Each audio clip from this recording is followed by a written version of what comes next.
In this video, we're going to do an extension question on algebraic expressions.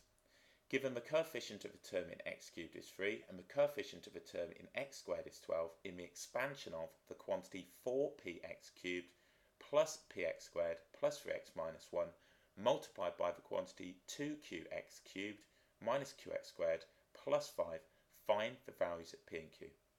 What I'm going to look to do is find all of the terms in x cubed, all of the terms in x squared, and then set up simultaneous equations. So if we look at the first bracket, we've got 4px cubed. To ensure that I have a term in x cubed, I'm going to need to multiply this by the constant. So we're going to have 4px cubed, and we're going to multiply that by positive 5. If we now look at the term in x squared, I've got nothing in the second bracket to multiply this by to give me a term in x cubed. If we go to the plus 3x, I need to multiply this by minus qx squared to get a term in x cubed. Finally, I've got minus 1 and I'll multiply that by 2qx cubed to give me a term in x cubed.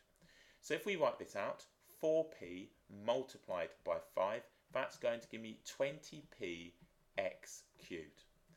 If we now consider the 3 multiplied by the minus q, that will give me minus 3q, and then we'll have x cubed. Minus 1 multiplied by the 2q, this will give me minus 2qx cubed, and that will be equal now to 3x cubed. Therefore, what I'm going to do is write equation 1, just considering now the coefficients. We're going to have 20p, I'm going to have minus 5q, and that will be equal to 3. So that's equation 1. Let's now consider the terms in x squared. So clearly we can't use the cube term, so we start off with px squared. To ensure that we have a term in x squared, we need to multiply this by the constant. The constant is positive 5. We're now looking for a term in x squared. We can't multiply the 3x by anything in the second bracket to get a term in x squared. So that simply leaves me now the minus 1 multiplied by minus qx squared. So if we write this out, we're going to have now 5px squared. So just writing this in, 5px squared, then we're going to have minus minus, which will be plus, and that will be qx squared, and that will be equal to 12x squared. We know the coefficient of a term in x squared is 12. So our second equation is 5p plus q is equal to 12. So we got our linear simultaneous equations, and it's entirely up to us how we deal with this.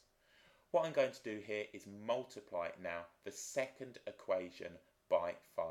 So if we write equation 2, that will give me 25p, then I'm going to have plus 5q is equal to 60.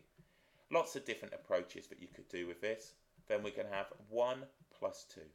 So if I now take 2 to be this equation, adding the 2, we're going to have 45p.